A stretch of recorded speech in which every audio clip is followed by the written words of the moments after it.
दोस्तों, मेरा भारत महान, ये बात से मैं भी सहमत हूँ और आप भी। लेकिन इसके साथ साथ ये भी कहना और मानना गलत नहीं होगा कि मेरा भारत भ्रष्टाचारी भारत। दोस्तों, फोर्ब्स मैगजीन ने 2017 में हाईएस्ट करप्शन कंट्रीज की लिस्ट बाहर डाली थी। उसमें हमारे इंडिया ने बाजी मार ली है। हमारा इंडिया इसमें पहले नंबर पर है। दोस्तों, चीन और भारत की जीडीपी साल 1950 में सेम थी, लेकिन ऐसा तो क्या हुआ कि आज चाइना, जो दुनिया की दूसरी सबसे बड़ी इकोनॉमी है, और इंडिया आज भी चाइना से इतना पीछे है। हमारा देश भारत साल 1947 में आज़ाद हुआ था और चाइना हमारे 3 साल बाद यानी कि 1950 में आज़ाद हुआ था। फिर भी चाइना दुनिया में इतना आगे है, चाहे वो कंस्ट्रक्शन सेक्टर हो या इलेक्ट्रॉनिक सेक्टर हो।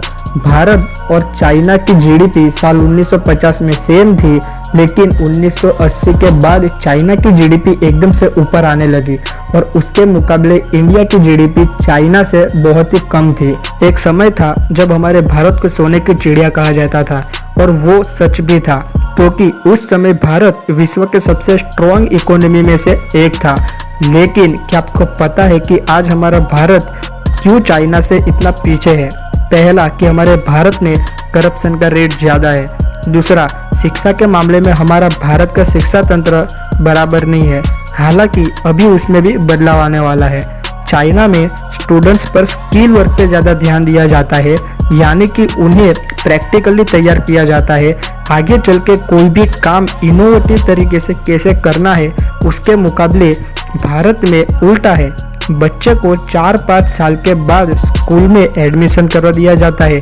उसके बाद सिर्फ उसे बस वही सिखाया जाएगा जो भूतकाल में हो चुका है, बल्कि उसे वो नहीं सिखाया जाएगा कि उसे फ्यूचर में क्या करना है। बस वही तक भारत के स्टूडेंट को सिखाया जाता है। जब तक वो 10th में नहीं आता, यानी कि उसे 16 से 17 साल की उम्र तक बस वही सिखाया जाता है। तब तक उसे और कोई बाहर का स्किल वर्क आता ही नहीं है। हालांकि हमारे भारत के कई पढ़े लिखे लोग ऐसे भी हैं जो दुनिया में बहुत बड़ी बड़ी मल्टीनेशनल कंपनीज में काम कर रहे हैं, जैसे कि सुंदर पिचाई जो गूगल के सीईओ है, सत्य नडेला जो कि माइक्रोसॉफ्ट के सीईओ है। लेकिन फिर भी आज हमारा इंडिया क्यों चाइना से इतना पीछे है? हमारे भारत में ज़्यादातर पॉलिटिशियंस जो पढ़े लिखे है ही नहीं, और वो लोग लाखों करोड़ों कमा लेते हैं। वो पैसा आता कहाँ से है? और ग्रेजुएट आदमी जो एक ढंग की जॉब भी नहीं ले पाता है।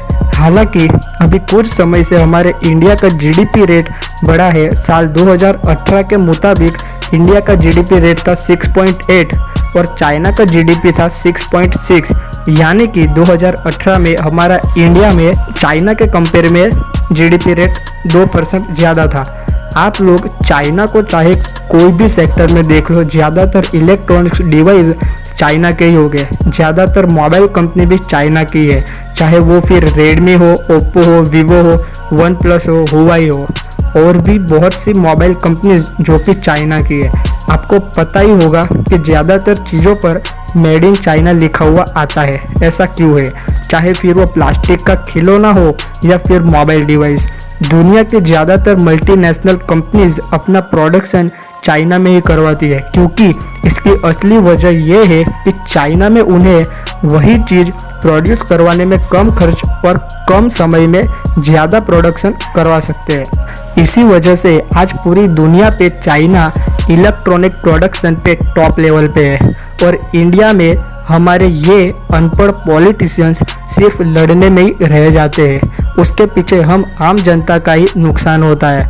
हर अनपढ़ पॉलिटिशियन कार में घूमता है, और एक मेहनत करने वाला और पढ़ा लिखा शख्स जो कि ऑटो में और पुरानी घिसी पिटी गाड़ी पे घूमता रह जाता है। चाइना में प्रोडक्शन को लेकर वहाँ पे एक बेस्ट तरीका आजमाया गया है। वहाँ पे हर चीज़ के लिए एक अलग अलग हब बना दिया जाता है, जैसे कि शंघाई में ट्रेडिंग, बीजिंग और शेंजन में इलेक्ट्रॉनिक और ऑटोमोबाइल पार्ट्स बनाए जाते हैं। जैसे कि एक सिटी में मोबाइल मैन्युफैक्चर होता है, तो वहाँ पे आपको मोबाइल को मैन्युफैक्चर को लेकर हर चीज उसी सिटी में मिल जाएगी, जैसे कि प्रोसेसर, रैम, रोम, डिस्प्ले, हर चीज आपको वही सिटी में आसानी से मिल जाएगी, जिसकी वजह से उनका ट्रांसपोर्ट का खर्च भी कम हो जाता है। तो इस तरह के आइडियाज की वजह से हर चीज कम दाम में बना दी जाती है और ऑटोमेटिकली चाइना की प्रोड्यूस की गई चीजें और बाकी देशों की तुलना में सस्ती होती है। तो अगर चाइना एक टाइम में भारत से इतना पीछे और इतना गरीब देश था, फिर भी वो आज इतना आगे है, तो क्या भारत भी चाइना से आगे नहीं बढ़ सकता है? हमारे इंडिया में भी जुगाड़ लगाने वाले लोगों की कमी नहीं है। हमारे इंडियंस भी इनोवेशन में आगे है, लेकिन इस देश में कई सारे भ्रष्टाचार और एजुकेशन सिस्टम और दूसरे थोड़े बहुत कारणों से पीछे है, जिसकी वजह से इंडिया चाइना से पीछे है। लेकिन टाइम सबका बदलता है, हो सकता है हमारा इंडिया भी चाइना को कभी पीछे छोड़ दे। अगर आपको ये वीडियो पसंद आई हो तो लाइक करें, अपने दोस्तों के साथ शेयर करें, और अगर आपको इस वीडियो में कुछ गलत और सही लगा हो तो मुझे कमेंट बॉक्स में ज़रूर कमेंट करें।